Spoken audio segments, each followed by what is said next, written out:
One of the things that changes your life is when you think you've hit your highest standard, what makes life never the same again is when you literally decide that there is a higher standard for you. When you decide there is more, and that's a conscious decision. You see it in an athlete when there's nothing physically left inside of them, it appears, and no one else expects it from them, and they reach down inside and they step up, right, to the challenge. And you can just see it. It's determination, right? It's will, it's faith. It's courage, it's passion. It's when you reach down and you find something more inside of you. And by the way, that's where all the juice is. That's what you all came here for, whether you tell me that or not. I know that's what you really want. You may have other ways of languaging what you want, but what you're hoping for are those core feelings. But those core feelings are things you can have in a heartbeat. You just must exert them. But it starts with even the way you move. So I want you to think about constantly raising the standard, because if you in life are in a position where you do a poor job at something, and that's your standard, like, on a regular basis, you don't even do a good job. You're pretty poor at it. In life, you do a poor job. What kind of rewards do you get for a poor job?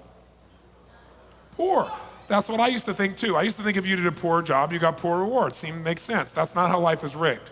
You do a poor job, you get no rewards. You do a poor job, you get the door. Poor job too often, you're out of here. You get downsized, right-sized, outsourced. Isn't that true? You do a poor job in a relationship, that person's not going to stick around. You do a poor job with your kids, they end up in jail. Poor equals pain. Poor, there are no rewards for poor. It's not an equal deal. You do a poor job, you get a poor reward. Wrong. Let's say that standard's way down here. Now, the next level of standards would be a huge jump way up here to something called good.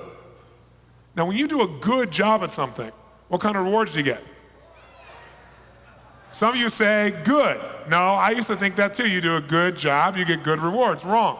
I'll tell you the most scary thing that happens to me every day in my life. I get stopped every single day by at least a dozen people, and they come up and they either tell me incredible stories about their life has changed. They'll say something like, Mr. Robbins, and they're really serious. And you can see there's some pain. They go, I watched you on TV and I thought, if I ever met you, I might ask you this question. They'll ask me a question something like, I'm really a good man. How come my wife left me? And it's heartbreaking.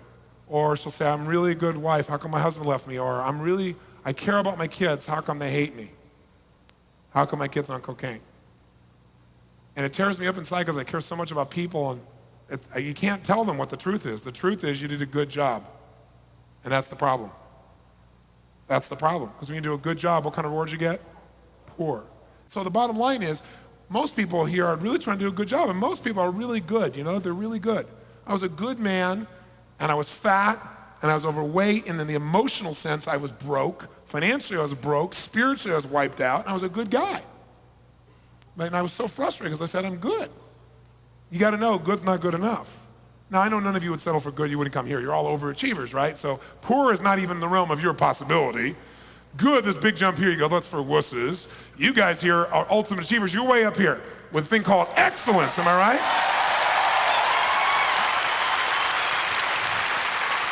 That's what I thought. How many here are committed to excellence? Say aye. Outstanding. When you do an excellent job at something, what kind of rewards do you get? Good. And you know what? It really annoys you too, doesn't it? Because most people go, wait a second, you ever done this? You ever achieved a goal, man? You went for it, you achieved it, man, you made it happen, and then you went, is this all there is? How many been in that place? And it's kind of like a depressing moment, isn't it? Because you worked so hard for it, you achieved the goal, and you're still not happy. That's because you were really excellent.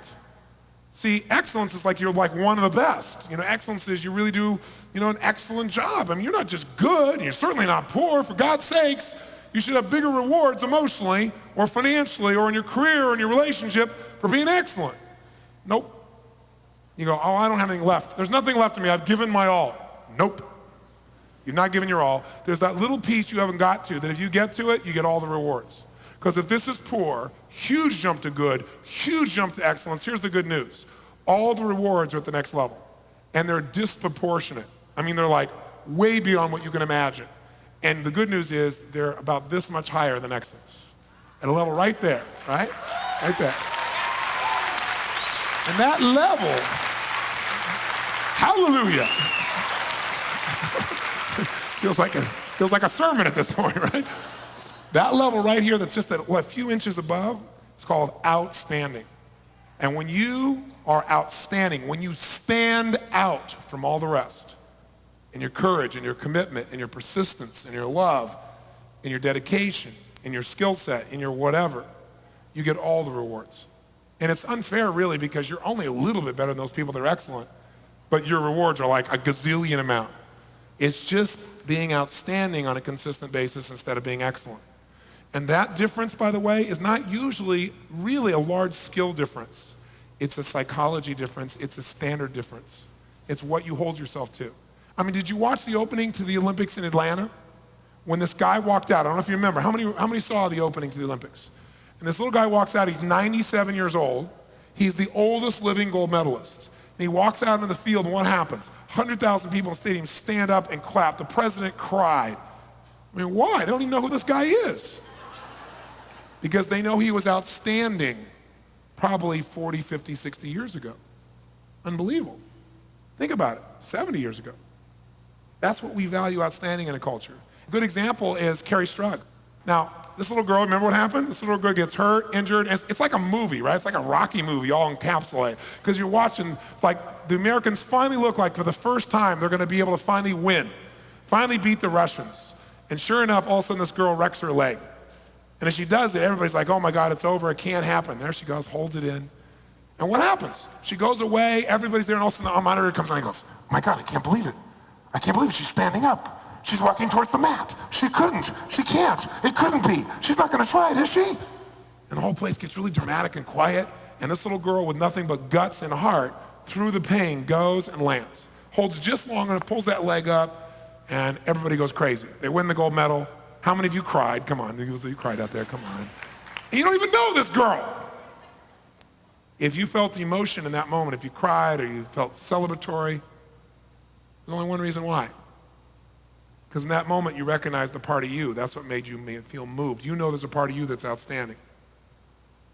If you cried, it may have been that you're not fully utilizing that part of you and you realize that. Felt celebratory, maybe you just for a moment remember what it would feel like if you engaged that part of you. But that only happens by a decision because it wasn't skill that made her win, it was heart. And that's something you have total control of. If you'll push yourself beyond anything you thought was available and like lifting a weight, like, I mean, how do you build a bicep? How do you do it? What do you got to do? You got to demand, you got to put a huge demand on it consistently, don't you? You have to take a weight. You can exercise it. If you don't exercise it, it atrophies. But to grow a muscle, like really build it, you got to take on something that's much harder, much more uncomfortable, not what you planned for, not what's comfortable for you. And if you make yourself do it even though it's uncomfortable and you do it again and again, you get growth because as you make a demand, the muscle expands. So it is true with a muscle called passion. The more you demand of it, the more it'll expand. But if you just do what you're already comfortable with, you'll leave here kind of pumped up, feeling good, and you'll say, wasn't that a cool seminar? But your life won't be changed. You'll have had a great weekend that'll last a month or so. That's not why I came by.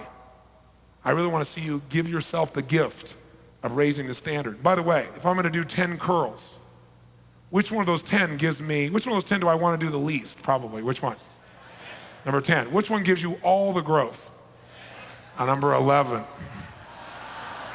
Good people do 10 when 10 is what's asked of them. Excellent people usually 10 and a little half. Outstanding people always do more than is expected of them because they're not doing it for someone else, they're doing it for what they know they're capable of.